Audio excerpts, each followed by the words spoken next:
Hello, and thanks for tuning in to Town Meeting TV's coverage of Town Meeting Day 2026. My name is Emily Anderson. This program is part of a series of candidate forums hosted by Town Meeting TV in advance of the Town Meeting Day election on Tuesday, March 3rd, 2026. These forums are made possible by Town Meeting TV's generous underwriting partners. You can find all of our forums at cctv.org/TMD2026 or on our Town Meeting TV YouTube channel, where auto-generated captions are available. If you're tuning in on YouTube, click the subscribe button to stay tuned into local democracy this election season. On tonight's program, we will hear from 3 candidates running for the position of Essex Selectboard. These candidates are Andy Watts, Ken Signorello, and Meg Zimmerman. Thank you for joining us. Pleasure. We have prepared a list of questions for each of you, and you will have 90 seconds to answer each question. Rebuttals will only be allowed if a candidate is named directly, in which case the candidate will have 30 seconds to respond. If you are tuning in live, we also welcome your questions at 802-862-3966. If you call in, we will do our best to prioritize your question, though we will screen calls to ensure questions are not repeated. We ask that you share your name, the town you live in, and that your question be directed at all the candidates, not just one candidate in particular.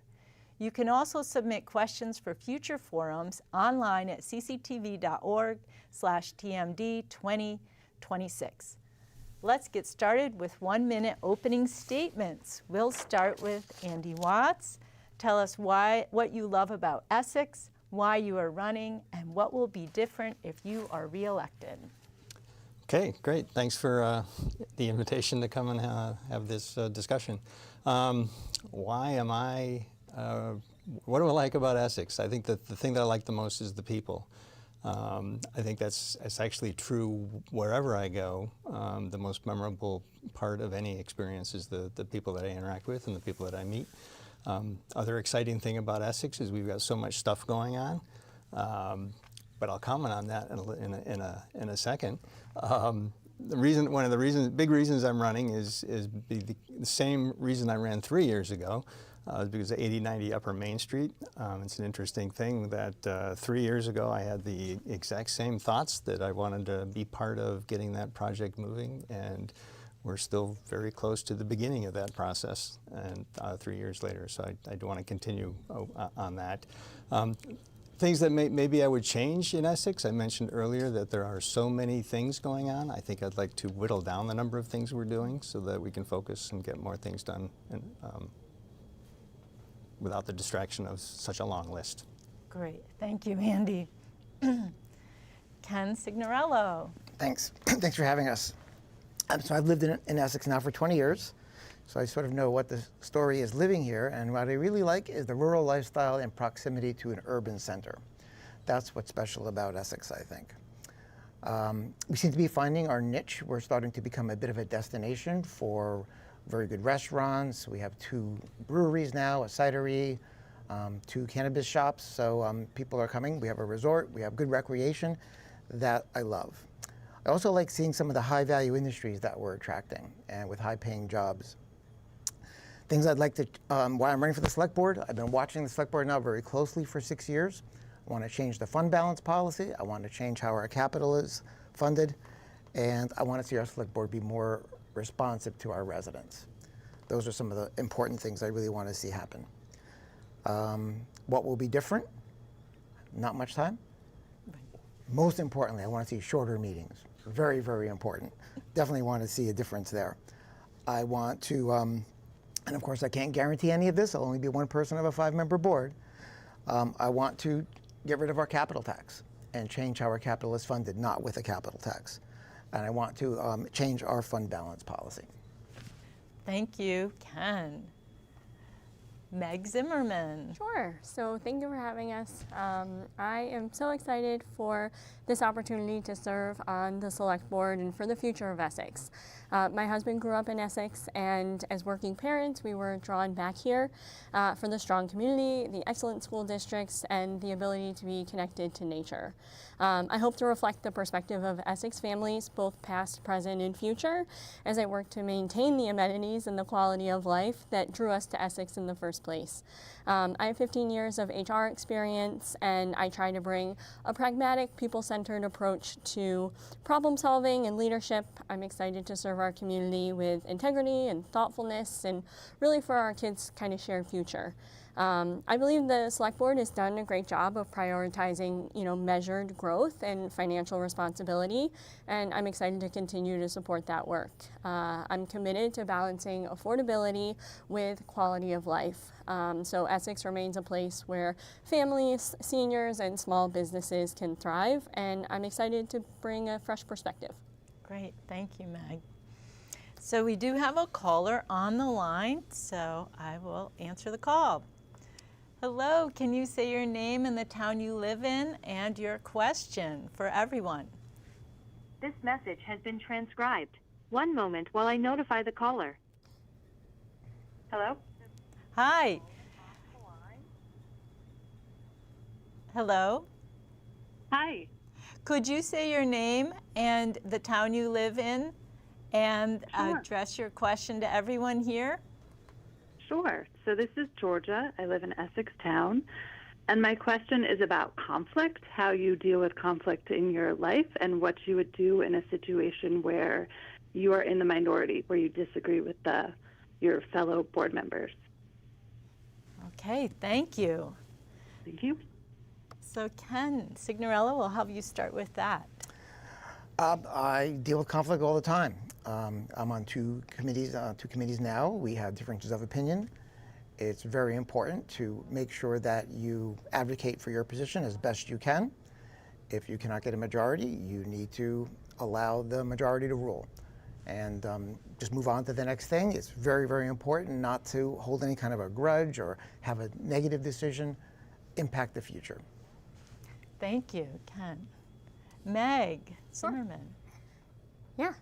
So with a background in HR, there's often conflict that comes up, and for me, I try to take a kind of a listening approach. I think a lot of times it's important to hear different perspectives and really kind of gather all the facts and information, and then be able to go back and have a conversation with someone.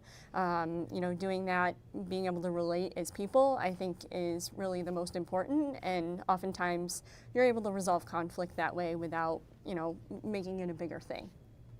Thank you, Meg. Andy. It's interesting that this question came up because it's one that the Select Board often asks volunteers who want to serve on any of our committees. Yes. And so, so it's interesting for me to be on the receiving end of the question. Compromise is definitely a thing that you have to be willing to do.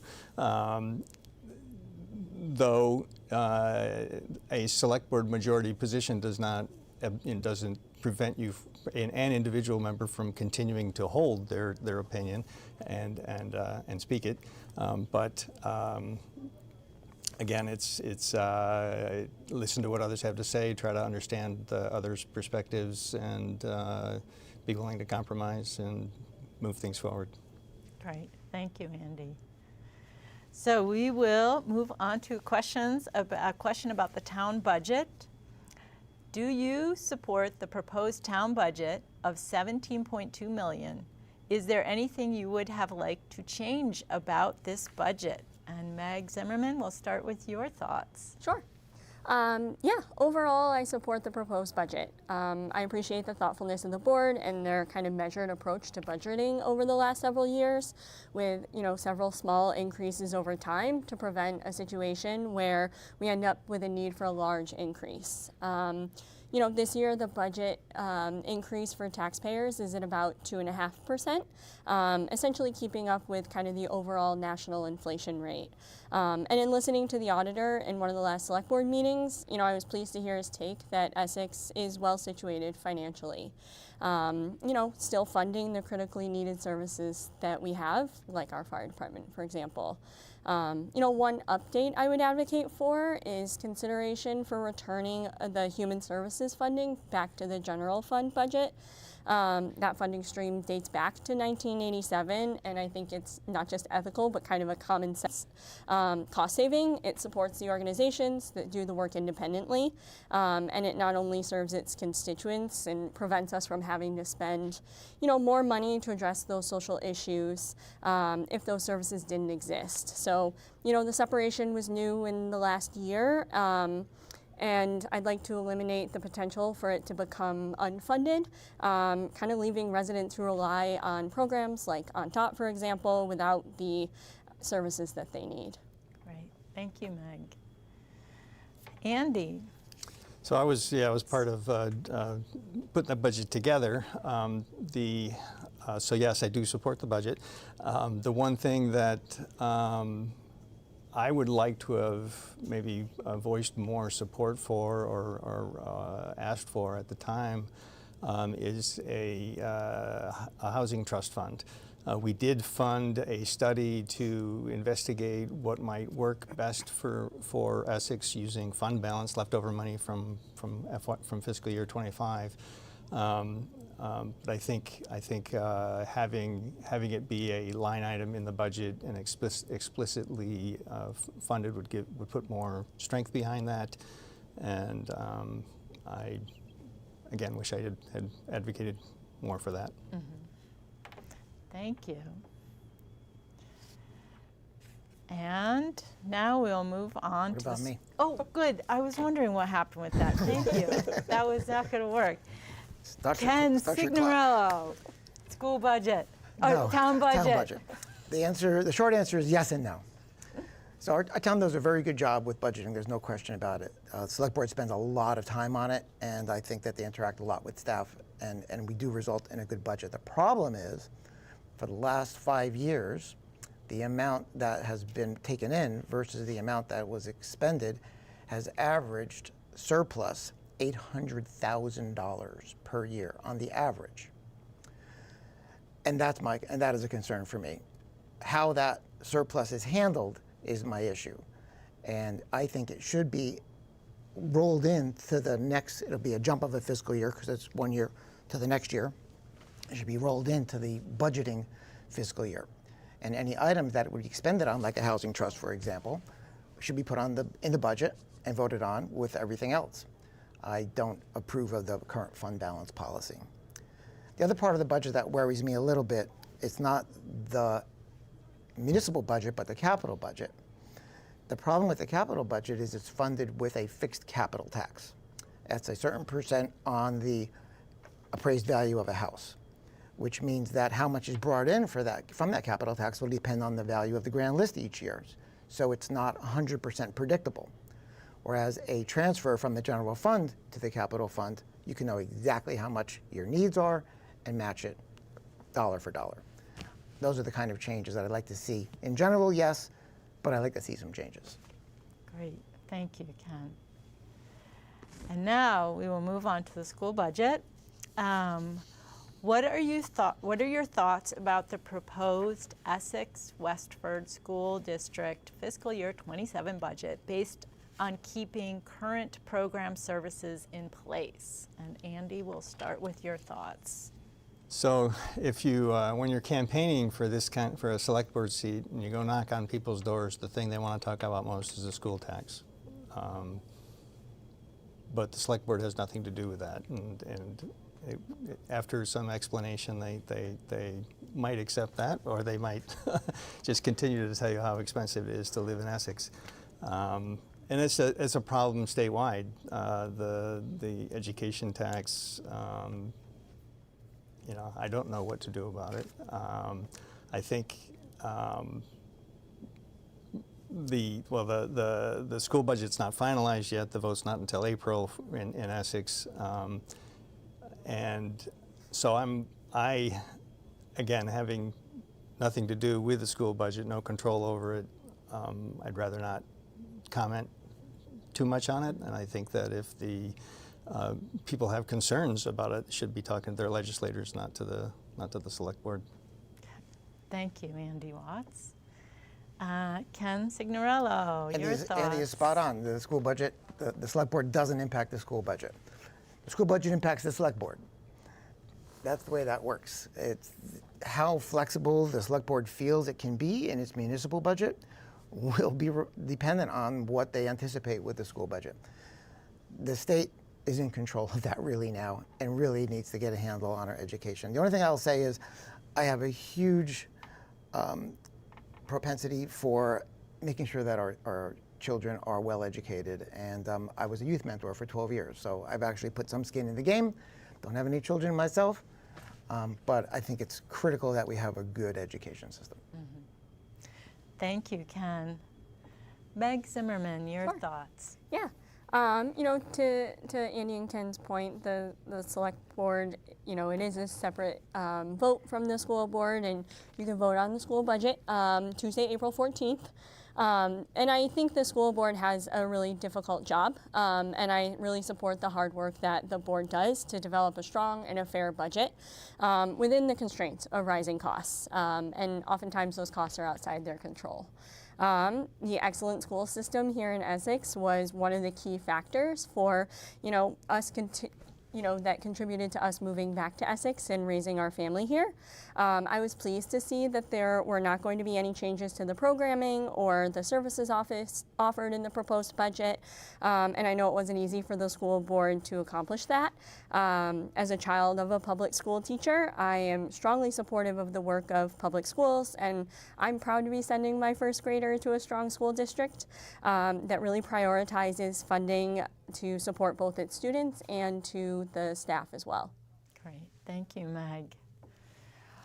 Okay, so now we'll move on to some ballot items. Articles 3 and 4 speak to the proposed municipal complex on a parcel of land near the 289 entrance by Maple Fields. Do you support continued progress on the new municipal complex and completion of infrastructure design for the upper 8090 Upper Main Street location? Ken Signorello, we'll have you start. So let me just say that this parcel is in an incredibly good location for supporting our town's emergency services. Right now, because we're now separated from the city, we have Essex and Essex West, where Lowe's is, and it's difficult right now for an emergency vehicle to get from Stand Hill Road all the way over to there. So this is a great location for that. However, we're still paying off a bond for our police station and the renovations on our town hall. It's about $400,000 per year in debt service. And I'm thinking we should wait until that's paid off before we start moving forward on more development there. And in the meantime, it's prime agricultural land. Right across the street are rental apartments, a lot of them. Community gardens are very, very popular. Our town plan indicates that our population wants community gardens, or even a community farm would be a great use for that for the 6 or so years we have to wait for that. I think it's about 6 years for that bond to pay off. So in general, I think in the long term, it'll be great for emergency services. That should be prioritized. Pay off the bond first, save money in the meantime, and do it nice and slow and conservative. Use the land for what its prime use would be agriculture. Great, thank you, Ken. Meg Zimmerman, your thoughts? Sure. Yeah, thinking ahead to the future of Essex, I think it's just a strategic move for the town. The town's already purchased the property, and so I think it's important that we do something with it. When we look at our other neighbors like Colchester, there's a lot of benefit to having municipal services within the town center. You know, the other infrastructure that this plan includes is a new fire station, a new library that'll address some kind of long-standing concerns about, you know, aging buildings and some ADA compliance issues. I think a new municipal center will allow for better quality of services. It supports our emergency responses. It'll improve the quality of our municipal services. And, I'm excited that it includes a proposal for some potential housing in a centralized and walkable area. And I think it's important to emphasize that it's still ongoing work. It's being rolled out in phases, and that ensures that the residents don't end up with an exorbitant tax bill. And so I think there are some questions to answer and work to be done, but I believe the Select Board's been kind of thoughtful in their planning, and I think it's the right move for the future of Essex, and I support the first phase of this in infrastructure design. Great, thank you, Meg. Andy Watts, your thoughts on this? Yeah, so to give some history to this property is, from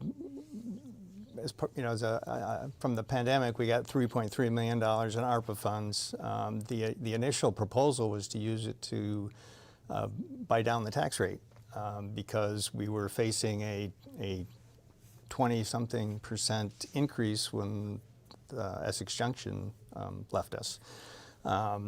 But when we proposed that to the public, they came back and said, no, let's do something more permanent. And the thought was, well, we do need to move our town hall back into our town because our town offices are no longer in our town. But then the initial proposal that we made was, well, if we buy the land, we're thinking that we would focus on the safety aspects and go with the fire station first. When we took that out to the public, people said, no, we want our town hall to be in our town. So we still have to have those discussions that, there may be different factions that want it to go one way or the other. One important thing I really want to point out too is that we're not going to build the whole thing all at once. The $100 million has been, bandied about around that. If you add up the numbers, it's like 88 million, but that's close enough to 100 million, and inflation will make it that much. But anyway, so I support both of the ballot items. The initial one is just a temperature check to make sure that folks want us to move forward, and the second one does the design work. It will be at least 5 years before any building gets started on that property, if it happens. Thank you, Andy. So we'll now move on to another ballot item. Article 5 proposes reducing the Design Review Board, DRB, from 7 members to 5. Do you support this? Why or why not? Meg Zimmerman, we'll start with you. Sure. So I appreciate the civic engagement around this ballot item, but ultimately I think it's a little bit short-sighted. My understanding is that the catalyst for this ballot item was the overlap between the members of the Planning Commission also being on the DRB. And if that's truly the problem to be solved, I think we should look into changing the charter rather than permanently eliminating 2 DRB seats, which would still potentially allow this overlap in the future. However, before even looking into a charter change, I think it's worth looking into, is the current status a problem, and if so, how? I think limiting the DRB from 7 down to 5 members is only limiting voices and discussion, which makes the DRB less representative of the town residents. I think eliminating seats in local governance is eliminating constituent voice, and it's removing the opportunity for more representative democracy. So I think, it needs to be taken seriously, and I need to see a little bit more evidence to justify it. I think there are a lot of pressing issues to examine in Essex, and I want to make sure that we're not manufacturing problems. Taking away seats at the table kind of risks decision-making that doesn't fully represent the town residents. And so, I think our DRB has had a tough go, this first go-around and some super high-profile proposals. And I think they've performed well in their duties of, administering the rules as they're written. And I want to see our community reflected in, the full quorum of seats that are on this board. Great, thank you, Meg. Sure. Andy Watts, your thoughts on Yeah, this? I'm against Article 5. I don't understand the benefit of going from 7 to 5 because it would change currently with 7 members, 4 people have to agree to approve a a development application going to 5 members, only 3 people would have to agree. So the number of people that need to agree is decreased. The other thing is purported reason. One of the purported reasons for doing this is to reduce the overlap between the Planning Commission and the Development Review Board. Overlap between those 2 boards is explicitly allowed by statute. So without a charter change that Meg mentioned, we can't override statute with a policy. So we can't do that. The other issue with that is the only reason it changes that overlap today or this year would be because the next 2 seats that expire on the DRB happen to be folks that are also on the Planning Commission. There is nothing that would prevent the Select Board from reappointing them later should they apply to fill future empty seats. So this does not prevent overlap. Thank you, Andy. Ken Signorello. First, I must disclose that I am one of the 7 people that collected signatures for this petition. Let me first say that our Select Board appointed a charter change committee to give them advice on making this change. They did. They said 5 and 5. They did not favor an overlap.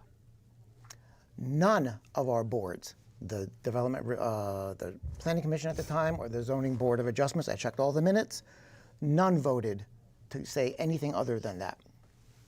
So the only thing that I did hear from one of the vice chair of the Planning Commission was, well, 7 now, but we'll reduce it to 5. The idea of having some overlap initially because of the transition. And that made some sense. The purpose for this change, and yes, a charter change is the long-term plan, but we're in mid-session right now with the legislature, so it's not a good time to do a charter change.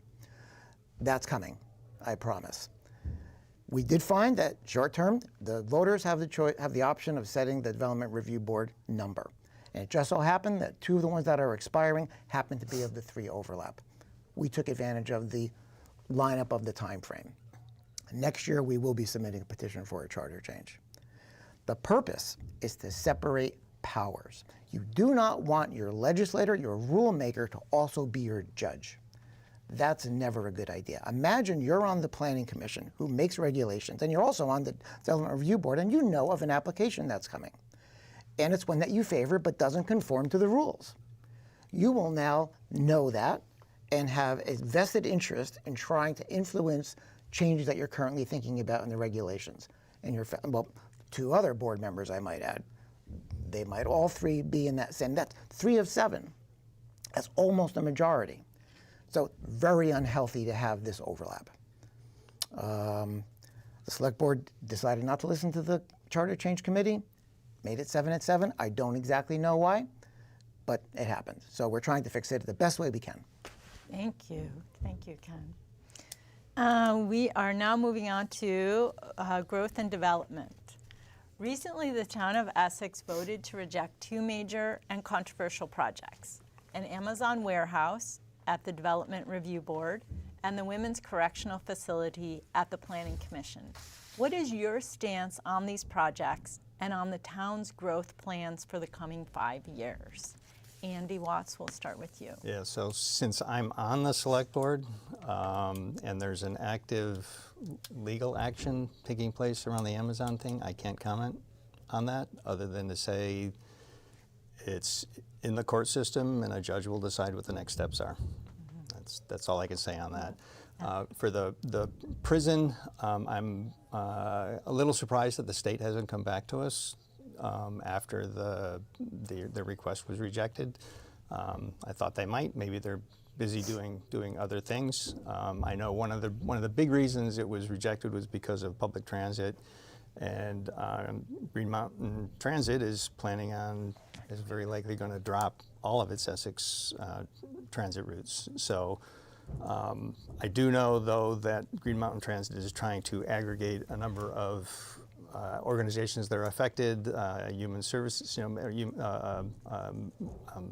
human health issues. People can't get to their doctor's appointments, or because we're going to lose ADA transportation as well. SSTA will be dropped as well. So that's a big risk for us. There was another development thing that the Select Board has done that you didn't mention in the question, and that is that the Select Board chose not to opt into Tier 1B, which is would allow a reduction in Act 250 review for housing development. And so with the combination of those three, Essex is looking very anti-development right now. And I think we need to think about that. And I do want to step back to the women's prison. I do support the women's prison. Great. Thank you, Andy. Ken Signorello. So I was at the DRB meeting where the Amazon decision came down, actually. And to me, I'll just focus on one aspect of that decision. Our fire department said, point blank, this road is a one-way access. It's too long. They were not in favor of it. Their recommendation was to deny with that configuration. They didn't deny for that reason on paper, but I'm in favor of the fact that they did deny it for that reason. Safety is very, very important, and that would have posed a problem. Women's correction. There were two locations considered, and I'm really in favor of the concept of a reentry facility. I think that would be a wonderful thing, a women's reentry facility, getting folks back into the community. I really like the Susie Wilson Road location better, walking distance access to potential employment opportunities. The River Road access isn't so bad. I was hoping that maybe Green Mountain Transit would see an increased traffic potential and maybe would reinstate a service that they're thinking about putting aside, unfortunately. Part of this question was to talk about growth for the next 5 years too, am I right? So, Essex has to decide what it wants to be. We've lost our downtown, it's gone. You can see what happens in other communities, Colchester and Winooski. Winooski was a village of Colchester. South Burlington is the remains of the Burlington town. So we have to figure that out and settle on it. Please wrap up. Okay, so I'll just simply say that, there's a lot of concern about property values, and the women's entry facility was a big concern there. I was surprised that property values weren't a concern with all the additional traffic that would come from the Amazon distribution center. Thanks. Thank you, Ken. Meg Zimmerman, your thoughts on these topics? So my understanding is that neither of these are kind of active development applications for the Select Board to review. Like I said before, the DRB has had a challenging year and has been thoughtful in evaluating development proposals and kind of interpreting the planning guidelines. That said, I support the decisions that were made in both cases. Mass incarceration is a problem in the U.S., but it doesn't change the fact that Vermont needs a functioning corrections facility for women. People in the justice system shouldn't be living in a substandard facility. We should be treating this vulnerable population with dignity. That said, I think the state's proposal was declined by the Planning Commission last year for the right reasons. These facilities can only succeed in their mission of rehabilitation if they have access to the right services, and that includes public transportation. Transitioning to Amazon, I think the DRB, again, has been thoughtful, and I support their decision. There wasn't a lot of evidence that Amazon would kind of benefit the community, and I think quite a bit of evidence to support kind of potential harm for Essex. And then regarding the town's future, I believe in responsible development, and I think it's necessary for growth. I'm passionate about supporting small business. I've spent time leading HR for a small women-owned retail, and I think that small business, builds vibrant communities. At the same time, I think there's merit and in the potential of larger businesses as well. IBM fueled a substantial growth for Essex. And so really, I want to be thoughtful about future opportunities kind of as they come. Great, thank you, Meg. Now we'll move on to public safety. What is the state of public safety in Essex? What is the Select Board's role in keeping Essex residents safe? Ken Signorello, we'll start with you. Well, it's a great question and very timely. At the very last select board meeting, was the last one, right, with the vicious dog thing? I think it was. Our select board spent nearly 2 hours on a vicious dog hearing. This is one of the functions of our select board. When there is a vicious dog complaint, the select board runs a quasi-judicial proceeding to deal with it. And it was quite a thing to see, actually. This individual delivering Meals on Wheels was attacked by a vicious dog, had to go to the hospital. Wow.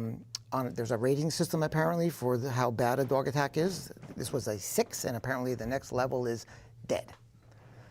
So this was a very, very serious. It is so important that our select board takes safety as a premier concern for our community. And quite frankly, I was not happy with our select board performance, and the best way to describe it is what the victim said when he left. Was surprised that the owner of the dog didn't even consider putting the dog down. And I was disappointed that the select board didn't at least start the conversation there. 100%, I think that the select board needs to be concerned about it. And this is one of the ways that safety is right there, right in front of the select board. So I've had dogs. I've had to put a vicious dog down myself. And nothing can come first. Other than that, we have a wonderful fire department at this point. I want to see that continue. We have a great shared service for police at this point. That's working very well. I think that will happen at least for the next 6 years. So in general, I think things are doing pretty well, except maybe for this one issue. Great. Thank you, Ken. Meg. Sure. I think we're lucky to have a robust public safety network in Essex. The Essex Police is highly regarded around Chittenden County and has earned community trust through their ongoing commitment to policing with fairness and equity, which I really support. It's included their co-response with the community outreach social workers through the Howard Center. They have a connected district liaison with the school board, the school district. They have a partner with the Essex Community Justice Center and a collaboration with the Police Community Advisory Board. And, we also have kind of coordinated excellence from our Essex Fire and Essex Rescue, who provide mutual aid across the region. The role of the Select Board should ensure that each of these departments and services continues to have what they need to deliver high quality care. That includes funding our social services organizations and funding, allocated in this budget to ensure safe staffing for the fire department is a good example of that. It also means that the Select Board should strategically plan to support the anticipated needs of both fire and rescue as they continue their excellent work. I also think the Select Board should engage with feedback as appropriate with stakeholders in the justice and mental health and social services systems. So I'm looking forward to kind of listening and learning and supporting this work. Great. Thank you, Meg. Andy Watts, your thoughts on public safety? I think our police department is better staffed than many in the area. We've been very successful in hiring new officers. Just a few within the last couple of weeks. It's a good, but we're still short. Not as short as others. I think the collaboration with the City of Essex Junction, and we also have a dispatch agreement with Williston, where we're sharing services there. I think those are things that the Select Board needs to continue to support. The fire department, a couple things going on there is, one, we don't have a ladder truck or a bucket truck, we have a number of congregate housing situations where if there's a fire, we have no way to get the people out of the third floor, and without relying on another service bringing their truck over. So we'd really like to be able to support that, and so that's in our longer-term capital plan. Rescue as well. One of the things we're doing with the 8090 Upper Main Street is having discussions with Essex Rescue about potentially co-locating there to take some of the cost out for us, and also a better situation for them. They're currently in a floodplain, so it'd be great to have them partner with us there. To comment very quickly on the dog bite question. That was a potentially vicious dog because the bite occurred on the dog's property where the dog lives. So putting the dog down was not an option for the select board. Okay, thank you. Let's see, we have 5 minutes left. So I think going into the next question might take us a little too long. Make it an easy one then. So I would love to make it your closing words. So we'll start with Meg Zimmerman. Sure. Why your Yeah. So, you know, given how much we all kind of struggle with burnout and limited time, I believe we need to elect measured leaders who will do the research and put in the work on behalf of the people so we don't have to spend our lives consumed by local politics. You know, I'm not asking for votes based on one issue or one position, especially because this is a nonpartisan role. Instead, you know, what I bring to the table is a sincere commitment to do the work and to do it well, to approach each issue with an open mind, to do my homework, you know, listen to constituents, cultivate respect and positive regard, and you know, strive to balance priorities with nuance. You know, I don't want to tell you I'm a leader with integrity, but instead I want to earn that trust by demonstrating integrity in decision making. I see my role as a potential member of the select board the same way I approach a lot of nuanced decisions that I tackle, kind of both personally and professionally. You know, I'm dedicated to making sure that I'm considering all the facts and as many perspectives as I can. I'm serious about doing the work and doing it well through that lens of quality of life, kind of affordability and sustainability. So I care about the future of Essex for myself, you know, and my family, my kids, and, you know, as a member of the community. excellent. Thank you, Meg. Andy, your closing words. Yeah, so in closing, I'd like to thank Ken and Meg for stepping forward. It's not terribly common that there's a contested seat. And I congratulate you for having the courage to come forward. And I welcome the challenge of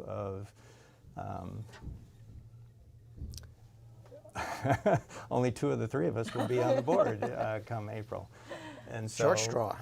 So I want to, from my heart, I think it is very good for Essex and for democracy that you've stepped forward, and thank you so much for that. And best of luck to all of us.